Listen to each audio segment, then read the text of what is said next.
حضرت مالک بن دینار فرماتے میں نے 60 حج کیے. ایک حج کے موقع پر میں نے بڑا رش دیکھا, لاکھوں کا اجتماع ہوا. کہتے لاکھوں کا مجمع تھا تو میرے دل میں خیال آیا, میں نے کہا اللہ اتنے لوگ آئے ہیں, ان کا حج قبول بھی ہوا ہے کہ نہیں؟ فرماتے میں سوچ رہا تھا تو رات کو نا خواب میں نے کسی کہنے والے کو کہتے ہوئے سنا کہ سب کا قبول ہو گیا ہے. بلخ کا رہنے والا محمد بن ہارون بلخی ہے, اس کا حج قبول نہیں ہوا. فرماتے ہیں شہروں کے علیحدہ علیحدہ خیمے لگتے تھے. اب بھی آپ حج کرنے جائیں تو پاکستانیوں کی رہائشیں علیحدہ ہوتی ہیں, انڈین کی علیحدہ, بنگلہ دیش کے علیحدہ, مصری, یمنی, سب لوگ علیحدہ علیحدہ رہائشیں ہوتی ہیں, جھنڈے لگے ہوتے ہیں ملکوں کے. کہتے میں نے سویرے اٹھ کے ڈھونڈنا شروع کر دیا, ڈھونڈتا ہوں وہ بندہ ملے. کہتے ہیں جہاں بلخ شہر کے لوگ رہتے تھے وہاں چلا گیا. تو میں نے لوگوں سے پوچھا تمہیں محمد بن ہارون بلخی کون ہے؟ لوگ کہنے لگے وہ تو بڑا نیک آدمی ہے, پرہیزگار ہے, بڑے بولے بالے, بڑے اللہ والے, ریاض آپ کو بس ہم ہی جانتے ہیں, وہ تو بڑا نیک ہے, پرہیزگار آدمی. میں نے کہا اچھا کہاں ہے؟ انہوں نے کہا پہاڑ کے پیچھے اس نے خیمہ لگایا ہوا ہے, ساری رات عبادت کرتا ہے, سارا دن روزہ رکھتا ہے, قائم اللیل ہے, صائم الدہر ہے. کیا بات؟ فرماتے ہیں میں ان لوگوں کی بات سن کے حیران ہو گیا کہ مجھے کیا بتایا گیا, یہ کیا کہہ رہے ہیں. فرماتے ہیں میں پہاڑ کے پیچھے گیا. حضرت مالک بن دینار علیہ رحمہ فرماتے ہیں جب میں وہاں پہنچا تو میں نے اس شخص کو مصلی پہ بیٹھے دیکھا, کثرت عبادت کے آثار اس کے وجود پر نظر آ رہے, سیدھا بازو اس کا کٹا ہوا تھا. فرماتے 2 رکعتیں مکمل کر کے نا میں نے اس سے السلام علیکم کہا تو مجھے کہنے لگا وعلیکم السلام, آپ مالک بن دینار ہیں؟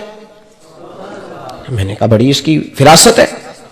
فرماتے پھر اس نے ٹھنڈی سانس لی, کہنے لگا آپ کو خواب آئی ہوگی کہ میرا حج قبول نہیں ہوا.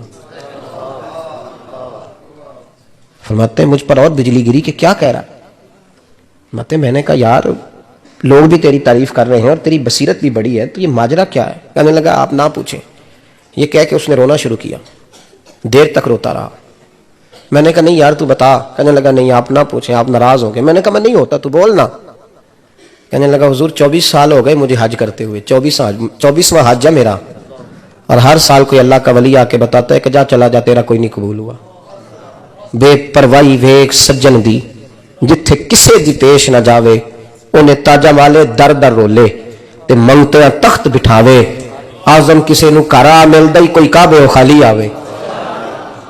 کہتے ہیں اس نے مجھے کہا حضور 24واں حج ہے, ہر سال کوئی بتاتا ہے. میں نے کہا تیری غلطی. کہنے لگا میں اپنی ماں کا نافرمان. میں نے کہا واقعہ کیا ہوا؟ کہنے لگا حضرت اللہ نے مجھے دولت دی, مال دیا, زمینیں دی, تو میں عیاش ہو گیا. آپ یقین کریں اللہ لوگوں کو مال دیتا ہے تو وہ سمجھتے ہیں میری چلاکی سے آیا ہے, میں تیز بڑا تھا اس لیے آیا ہے, نافرمان ہوتے. لیکن جو رب لینا جانتا ہے دینا جانتا ہے وہ لینا بھی. وارث شاہ مان کری نہ وارثاں دا, رب بے وارثہ کر کے مار دئی. لوگ بڑے سمارٹ بن جاتے ہیں, ان کی گفتگو میں بڑا تکبر ہوتا ہے, ان کی نگاہوں کے انداز میں بڑے, وہ کہتے ہیں وہ سب لوگ بیوقوف ہے, صرف میں سیاح ہوں, کام جو صحیح چل رہا ہے. او بھائی 1 منٹ لگتا ہے انسان کو بادشاہ سے فقیر ہونے میں. وہ شخص کہنے لگا محمد بن ہارون بلخی امام مالک بن دینار سے کہ حضور بڑی دولت تھی تو میں عیاش ہو گیا تھا. رمضان کا مہینہ تھا, اماں تندور میں روٹیاں لگا رہی تھی, میں شراب پی کے گھر آ گیا.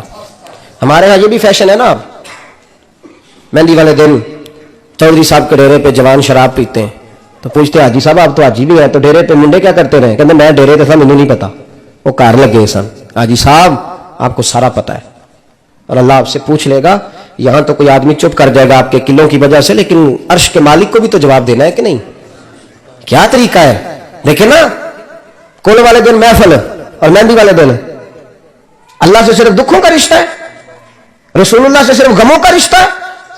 اگر تو نے ڈھول ڈمکا شور شرابہ کیا شادی والے دن تو کول والے دن بھی بجا, تیرا پتہ چلے, جنازے پہ بھی بجا. کیا تماشا ہے؟ مذہب صرف رسم ہے, ضرورت ہے. کوئی مر گیا تو قرآن پاک کھول لو, باقی جو مرضی کرو.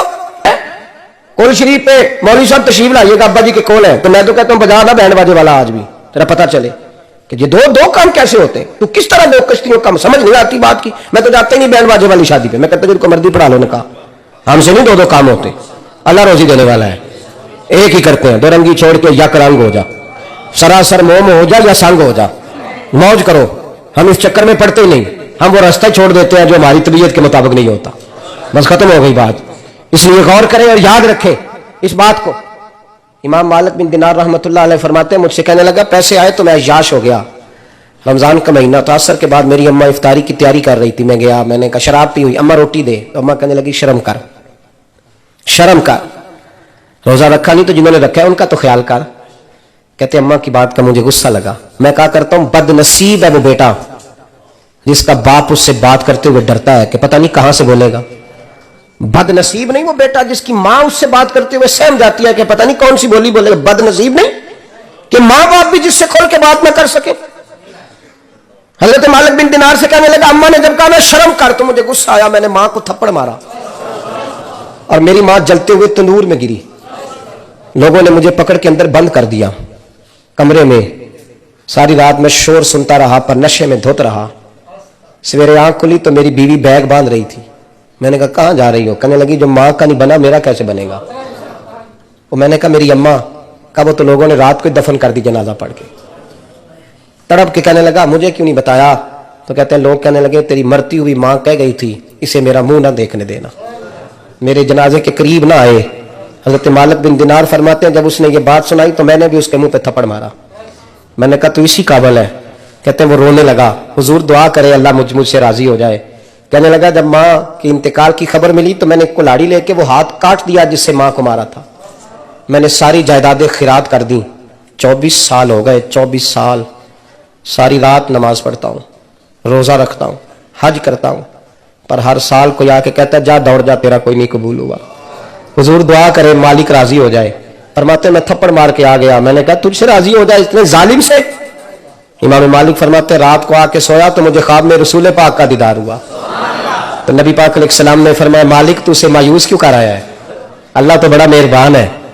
کہا حضور ماں کے نافرمان کو معافی کیسے ملے گی؟ تو امام مالک فرمانے لگے نبی کریم نے فرمایا جا اسے جا کے بتا دے تجھے قیامت میں تیری ماں کی وجہ سے بخش دیا جائے گا. کہا حضور اماں کی وجہ سے کس طرح؟ تو محبوب فرمانے لگے اس کی ماں قیامت میں اس کے خلاف مقدمہ دائر کرے گی رب کریم کی عدالت میں. اے اللہ میں نے 9 ماہ پیٹ میں رکھا, درد سہ کے اسے جنا, جگر کا خون پلا کے پالا اور اسی نے مجھے قتل کیا.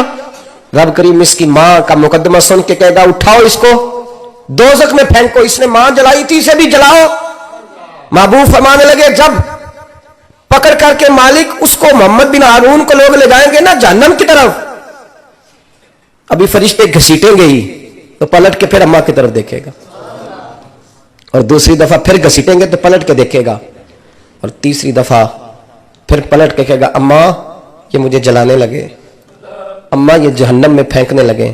میرے حبیب فرمانے لگے وہ جل کے مرنے والی ماں وہاں بھی بول پڑے گی, کہے گی یا اللہ چل میں نے معاف کیا تو بھی معاف کر دے, اے اللہ میں نے معاف کیا تو بھی معاف کر دے, اللہ تو معاف کر دے اسے,